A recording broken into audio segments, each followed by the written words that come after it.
Jadi kalau untuk, saya kira bukan hanya Batak, tiap suku sekarang orang tua itu ya jangan lagi melakukan pendekatan dalam bentuk pengagungan wibawa. Oke. So, kayak orang tua, masa anak nggak dengar?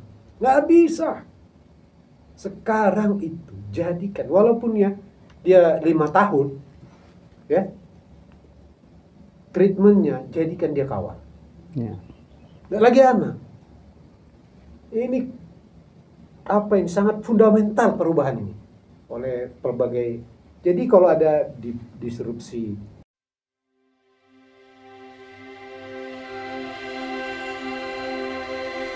gereja tidak boleh diam kalau terjadi ketidakadilan. Kalau terjadi perkosaan tetap hak asasi manusia. Kalau terjadi pembatasan kebebasan, gereja harus bersuara. Apa didengar atau tidak? Kalau dihukum karena itu silahkan. Tapi yang untuk itu gereja ada. Kalau tidak ada gunanya gereja. Jumpa kembali rekan-rekan Kristiani, kita dalam obrolan yang seru tentang kekristenan, keindonesiaan bersama tokoh-tokoh di channel ini yang menarik untuk kita gali kisah hidupnya dan pengalamannya. Kali ini kita akan obrol santai tentang tema yang bisa dibilang kekinian ya. Nah, bersama dengan tamu kita ada Amang Pendeta Saud Sirait di sini. Ora Samang. Iya. Sehat selalu. Beliau ini juga adalah seorang aktivis di banyak tempat, dosen juga gitu ya, dan juga ayah yang baik dan suami yang baik tentunya gitu. Gitu. Nah, ini Amang, saya mau bercerita tentang ini ya. Kadang-kadang di generasi muda sekarang, kalau orang-orang bilang Gen Z dan Gen Alpha lah ya, generasi terbaru sekarang, saya pernah beberapa kali mendengar gitu ya, isu-isu mereka kayaknya identitasnya sudah sangat hybrid gitu, sudah sangat ya tercampur lah ya. Saya waktu itu ini pengalaman unik Amang waktu itu. Saya lagi duduk di kafe terus mendengar ada dua orang dari ini sedang menghafalkan satu kalimat agak panjang dalam bahasa Karo, ternyata janji nikah gitu. Jadi mereka nggak tahu sebenarnya artinya apa, tapi ya udahlah karena harus menikah dengan adatnya ya harus dipelajari begitu. Dan itu case yang saya kira dialami oleh banyak anak muda sekarang ya, soal identitas kesukuan dan identitas keagamaan kadang-kadang nggak terlalu dimengerti, tapi juga ada tantangan untuk terus mempertahankan itu. Selaku orang tua ini Amang yang sudah di perkotaan lama, juga sempat tinggal lama di daerah yang lain gitu. Amang melihat fenomena seperti ini bagaimana dengan anak muda dan bagaimana pengalaman di keluarga untuk menghadapi hal seperti ini? Ya, ini kan selalu ada proses-proses budaya. Ya. Ya, jadi misalnya asimilasi. Tidak hanya karena perkawinan. Betul. Tetapi karena domisili. Ya, jadi juga terjadi satu pembentukan status baru. Ya. Ya. Sebab Indonesia itu merdeka sebelum Indonesia negara. Beda misalnya dengan Vietnam. Ini belum ada negara. Batak masih tanda kutip negara. Ya. Dengan bangsa-bangsa sendiri ya jadinya. Ya, kan bangsa Batak. Iya. Jadi bangsa. Dia punya bendera. Ya. Dia punya bahasa. Dia punya huruf. Dan angka walau tidak mungkin belum lengkap. Jadi udah muncul belakangan Putano Batak. Ya. Lagu kebangsaan. Ya, yang lahir di sana mendengarkan lagu itu di perantauan itu mendatangkan suatu perasaan ikatan emosi tersendiri. Jadi lengkap. Tapi kan dia kemudian mengalami proses meng-Indonesia. Ya. Sejarah kita di dunia ini begitu juga. Di Alkitab termasuk. Apa sih hubungan Abraham dengan bangsa Yahudi? Ya. Dia kan orang dari Irak awalnya ya. Iya, tapi kemudian ya. dianggap Yahudi nenek moyangnya. Iya. Kan? Betul. Dia memasuki fase kerajaan Allah. Klaim itu. Sah aja. Apakah dia jadi kehilangan identitas? Saya kira tidak. Ada karakter-karakter keunikan yang di tiap orang suku. Cuman apakah itu disadari atau tidak? Tinggal di situ persoalan. kalau dia memiliki kesadaran, dia akan melahirkan satu bentuk kreasi yang unik, genuine. Nah, ini yang sebenarnya kurang di generasi tua Batak. Ya. Apa itu? Karena bangsa Batak itu ditempatkan di daerah air, Danau Toba. Kalau menurut saya seharusnya melahirkan teknologi air yang nggak ada di dunia ini, gitulah. Karena dia pemilik yang mengelilingi danau. Ya. Sayangnya kan itu sebetulnya yang perlu dibahas. Kalau Gen Z ini, ya di atasnya milenial, ini tentu dia secara alamiah mengalami pengindonesiaan. Termasuk bukan hanya yang di perkotaan, di kampung juga toh. Karena sekolah pakai pengantar bahasa Indonesia. Seluruh media komunikasi. Iya, betul. Ya. Yang tinggal kan mempertahankan ini secara ajak adalah gereja, terutama HKBP. Tapi itu kan juga udah mulai juga mengindonesia, adanya kebaktian bahasa Indonesia. Ya. Walaupun tetap dominan memakai bahasa Batak. Kalau gereja seperti HKBP, GKPI, HKI ya, HKI, Simalungun dengan Simalungun, Pakpak dengan Pakpak, Karo dengan ini, Karo dengan Karo, Angkola dengan Angkola, tidak memakai bahasa itu baru hilang. Atau ya sedikit lah yang akan memilikinya. Jadi itu hal yang normal, dan di ujungnya juga orang akan, ini istilahnya sitor situ marang. Ya. Adab dekat itu dengan abad. Tiap 100 tahun orang akan berganti, akan memiliki lagi kerinduan pada akar. Nah, itu di saya Tobanasai betul puisi ini. Jadi di situ akan kembali situ tiap abad dan adab, dekat ya, abad dan adab itu. Jadi kita lihat itu. Biar bagaimanapun Gen Z ini ya kita sepertinya mereka identitas kayaknya udah nyampur kan? Sekarang mereka asas-asas kegunaan manfaat gitu. Tapi DNA-nya itu nggak mungkin bisa sama seperti misalnya DNA Asia. DNA Asia itu apa? Sangat mistis. Makanya laku dukun. Peramal. Iya, karena DNA-nya. Nah, DNA Batak ini apalagi gitu. Jadi tetap mungkin ada yang nggak mau pakai marga. Iya kan? Oleh kepentingan, oleh ini, apakah abadi kepentingan itu? Saat kan berubah atau berhenti gitu. Kepentingan politik kah, ekonomi kah, atau pacar memacar pernikahan sentra. Ini Itu kan enggak. Ujungnya nanti akan kembali ya, dia pada situsnya. Kerinduan pada asal itu tadi ya, berarti ya. Cuma memang di situ saya memperhatikan ya, anak nomor 2 ini antara milenial dan Gen Z ya. Usianya sekarang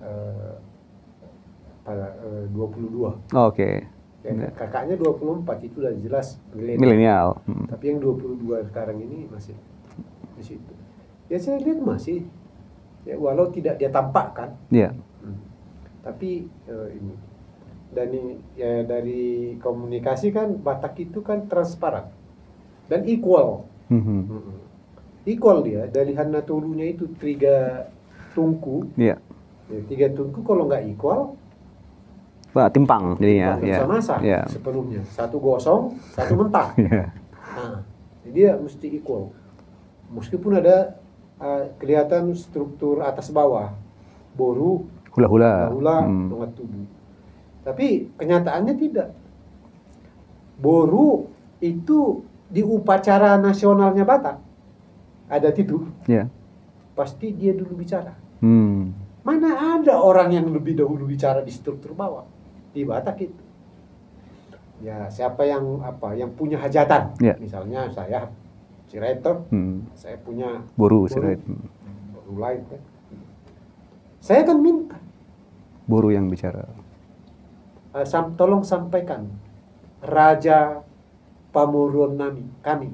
Tolong sampaikan ke seluruh Hadirin. undangan terhormat ini. Dia bawa acara terhormat sekali. Baru kemudian saya bisa bergerak. Baru kemudian raja saya akan datang. Gitu. Itu satu. Karena Itikol itu karakteristik Batak itu siap menghadapi masalah apapun. Kan? Sebagai bawahan dia akan terbaik. Buruh. Sebagai sesama dengan tubuh, dia juga akan dilihat. Sebagai pemimpin pun dia hula-hula, elek marbolu. Udah ada filosofi yang membentuknya. Dan karena equal itu, orang pikir Batak ini Batak bermasalah. Ya memang ya. Karena orang Batak tidak akan pernah mendiamkan apapun. Dia akan bertanya dan memasalahkannya. Dan itu yang membawa kemajuan. Jadi dia akan lihat dari semua sisi. Sebaik apapun. Pasti ada yang dikritisi. Pasti ada. Komentar orang Batak. Kan kan kita heran. Apa ini kayak sempurna, padahal bikin apa aja nggak tahu kau nih. Itu karakteristik yang dahsyat. Makanya tukang kritik, makanya banyak pengacara, banyak ini dan lain sebagainya. Itu karena DNA itu. Nah, apakah itu dengan menghilangkan marga, lalu yang karakter itu hilang? Jadi kalau untuk, saya kira bukan hanya Batak, tiap suku sekarang orang tua itu ya jangan lagi melakukan pendekatan dalam bentuk pengagungan wibawa. So, orang tua, masa anak nggak dengar? Nggak bisa. Sekarang itu jadikan, walaupun ya dia 5 tahun, ya treatmentnya jadikan dia kawan. Nggak lagi anak. Ini apa yang sangat fundamental perubahan ini oleh berbagai. Jadi kalau ada disrupsi informasi, digital, dia juga ada membawa dampak pada disrupsi budaya, disrupsi pada pola-pola lama, komunikasi lama. Ya itu. Jadi bagi saya, mana ada dulu kok, bro, gitu. Kalau ini nggak, bro, gimana bro? Itu coba. Kalau itu udah bro, coba gitu. Kalau gitu, dia akan dengar. Kan? Dia akan dengar, dia lebih cepat proses di dalam dirinya untuk saling menghargai. Oh, manis kok. Jadi ini gini. Iya. Lama-lama kan dia merasa nggak perlu saya diatur untuk saya yang sudah bisa. Nggak perlu. Yang saya belum bisa lah kau atur. Kau ajari. Itu sekarang. Jadi kita memang harus belajar banyak dari Gen Z ini. Oh, dia udah bisa ini. Jangan ajarin lagi. Jadi satu sisi kita lebih diuntungkan, gak capek. Dan lebih memiliki satu keuntungan ke depan. Saya justru bisa untuk ngajak dia ke arah yang lebih saya harapkan. Karena untuk yang ini dia udah tahu. Nah, ini dia udah tahu. Jangan aja diskusi, tersinggung dia. Kan? Apa ini? Kan? Gitu. Kalau dia bilang, berarti dia udah tahu. Kan? Alihkan ke lain. Nah, kalau nggak gitu, rusak. Kita nggak diakui kok.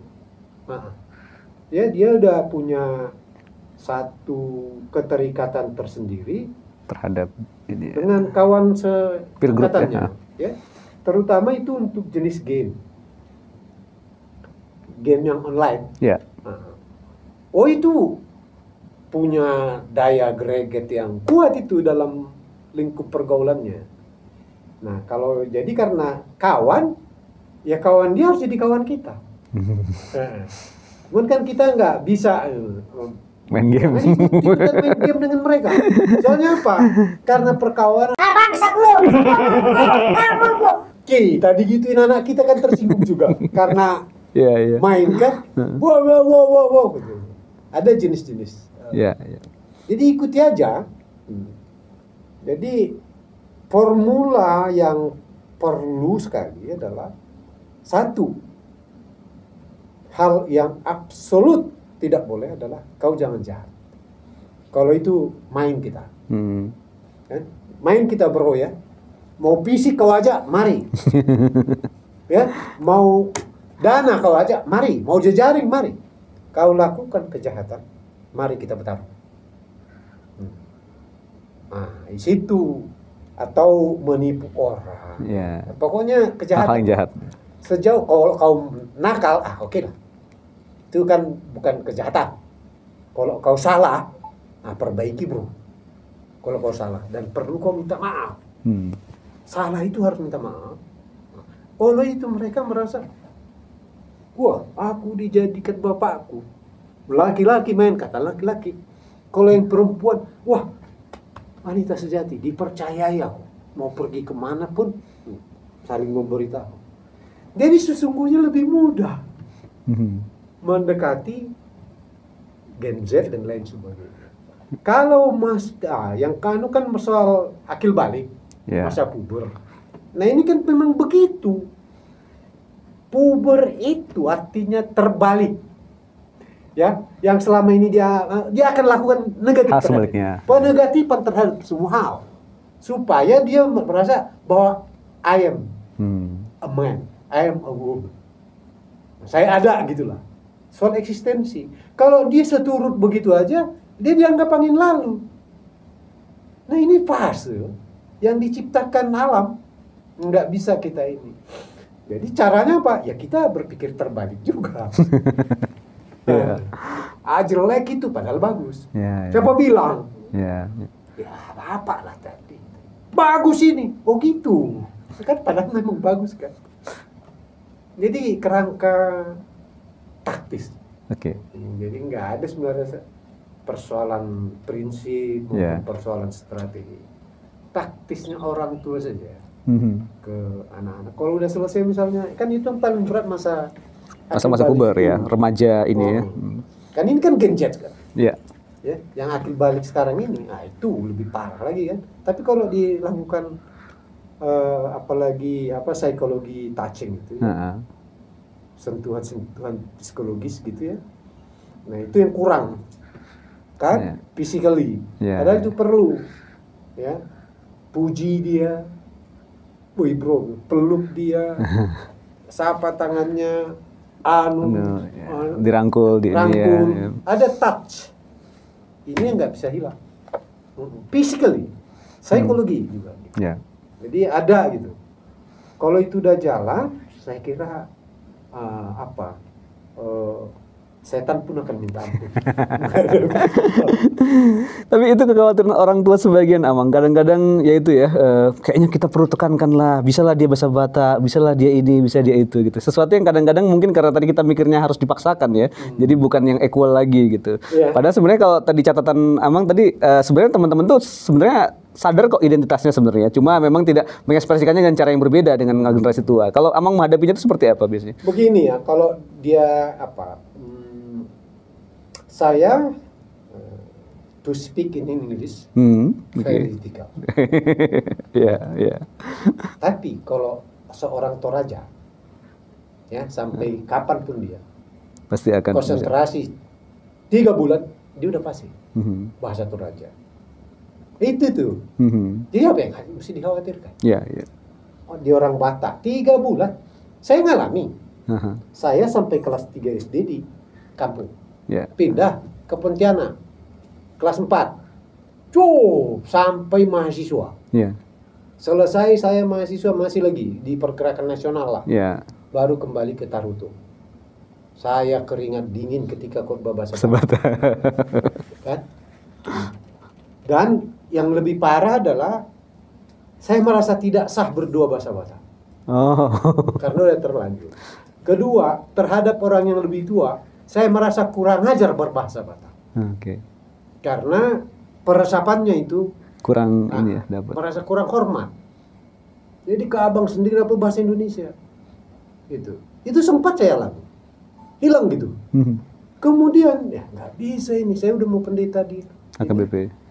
Di kampung, pergi ke kampung-kampungnya nggak ada kok belajar automatically. Iya, iya. Nah, yang dia pasti dia pernah dengar bahasa Batak di gereja kan, Pasti. di ada Pertemuan. apa, ya itu masuk alam bawah sadar, tinggal digali lalu dibentuk. Iya. Jadi jangan khawatir lah. Oke. Anak-anak itu nanti pada waktunya kalau dia butuh Dia akan coba sendiri. berbahasa Batak. Jadi di adat yang kemudian perlu dimodifikasi. Iya. Ya. Wah kali adat itu. Pening kalau Makin lama makin mahal emang soalnya. soal mahalnya. Gen Z ini sudah memasuki alam yang lebih praktis, bukan Iya, pragmatis. simple lah ya. Dan Banyak. simple. Karena ke arah profesional, asas kemanfaatannya. Iya. Ini orang duduk dari pagi sampai sore, terutama pihak hula-hula, tulang kan, nggak ada kerjaannya, Dulu aja. duduk aja sampai akhir. Jenderal dia sangat bermanfaat dia di kantor, direktur utama sangat bermanfaat. Ini ditinggalin kan, dadu. Nah itu Gen Z itu. Jadi ada nggak modifikasi soal efektivitas waktu? Ya. Nah, kalau ini bisa, ya, dengan sedikit memoles gaya ya yang agak terbuka, seringkali disebut keras. Ya. Horas kan keras tuh. Horas, Keras. kan selalu horas. Kan? Mulai dibikin, halo horas. Ya. Nah, yang begitu penyesuaian. Jadi perlu juga ya memang kita harus melihat hal itu sebagai adaptasi ya. Perlu. Ini. Jadi tapi jangan sekali-sekali khawatir apalagi takut. Ya. Indonesia. Ini semacam tips parenting juga berarti dari Amang Pendeta ya, untuk kita berbagi bagaimana kita menyadari identitas. Bukan hanya untuk teman-teman Batak, saya kira ini juga berpengaruh buat suku-suku yang lain ya, dialami hal yang sama gitu. Ada hal yang perlu kita ubah dalam pembelajaran dan dalam komunikasi terutama terhadap generasi yang baru, tapi kekhawatiran kehilangan identitas itu tidak akan terjadi kalau kita memang bisa menerapkan yang tadi ya, yang bisa kita sampaikan dan memodifikasi sesuai dengan kebutuhan, dan memang ada hal yang secara alamiah pasti akan dialami oleh semua orang dengan identitasnya. Terima kasih Amang sudah berbagi tipsnya, juga berbagi curhat di keluarga juga tadi ya, cerita tentang 2 anaknya. Terima kasih buat teman-teman yang telah menyaksikan, semoga ini menjadi inspirasi dan menjadi bagian referensi kita juga saat kita mencoba menghayati identitas kita dan menghayati keimanan kita. Terima kasih yang telah menyaksikan, sampai jumpa di kesempatan berikutnya. Dadah semua.